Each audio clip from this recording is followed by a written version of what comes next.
ओम श्री साय नमः। ओम श्री उमामेश्वराभ्यां नमः। सनातन धर्मानुरागी सज्जन वृंद भक्तगण, महाशिवरात्रि का पावन पर्व दिनांक 26 फरवरी 2025 बुधवार को है।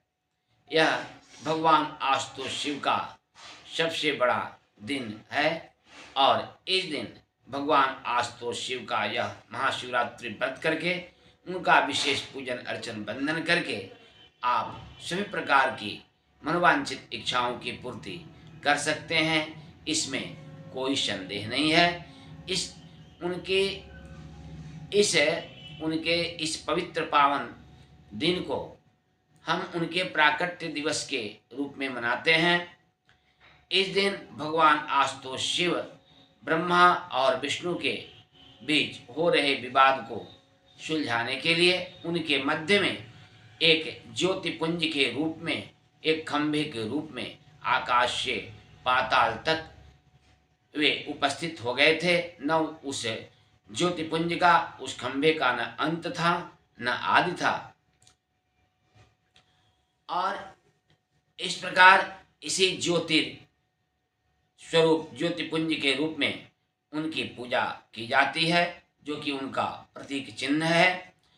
यही ज्योतिर्लिंग 12 स्थानों पर उपस्थित है। इसके साथ साथ हम उनके प्रतीक स्वरूप ज्योतिपुंज के रूप में उनके लिंग की पूजा हम करते हैं। यह उनका प्रतीक चिन्ह है, निराकार स्वरूप है। इनका विशेष पूजन अर्चन वंदन हम करते हैं। इसी के पार्थिवेश्वर रूप की भी हम विशेष पूजन अर्चन वंदन करते हैं। इस पार्थिवेश्वर भगवान आशुतोष शिव का पूजन अर्चन वंदन सभी ज्योतिर्लिंगों और सभी ज्योतिपुंजों के पूजन से भी अधिक फल देने वाला है। इस दिन हम महाशिवरात्रि का व्रत रहें और प्रातः और संध्या काल में उनका विशेष पूजन अर्चन वंदन अभिषेक तो करें ही, यदि संभव हो तो इस दिन रात्रि में चारों प्रहर में उनका विशेष अभिषेक, विशेष पूजन अर्चन वंदन करें और उनकी विशेष कृपा को प्राप्त करें। अगले दिन सूर्योदय के पश्चात भगवान आशुतोष शिव का पूजन अर्चन वंदन करने के बाद स्वयं पारण करें। पारण के पूर्व गौ माता को अपने पारण के अन्न में से अवश्य दें। दीन दुखियों को, गरीबों को अवश्य दें। साथ ही ब्राह्मण को उचित दान दें। इसका संक्षिप्त विधि यह है कि आप सबसे पहले उन्हें शुद्ध जल से स्नान कराएं और उसके बाद पंचामृत से स्नान कराएं।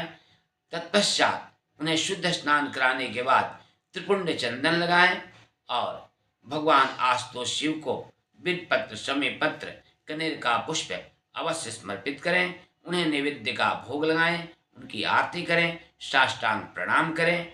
इस प्रकार पूजन अर्चन वंदन प्रातः संध्या तो करें ही, साथ में रात्रि में चारों प्रहर में भी उनका पूजन अर्चन वंदन करें और इस दिन केवल फलाहार एवं दूध का ही सेवन करें।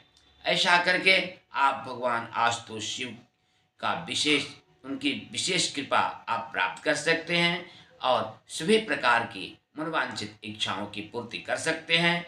क्योंकि कहा गया है, भाव मेट सके त्रिपुरारी।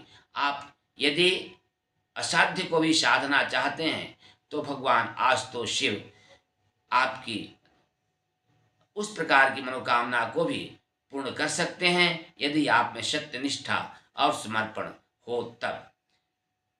इस प्रकार सभी सनातन धर्मानुरागी सज्जन भक्तगण से आग्रह है कि वे अवश्य महाशिवरात्रि के अवसर पर भगवान आशुतोष शिव का विशेष पूजन अर्चन वंदन करें और महाशिवरात्रि का व्रत अवश्य रहें। सबको साधुवाद।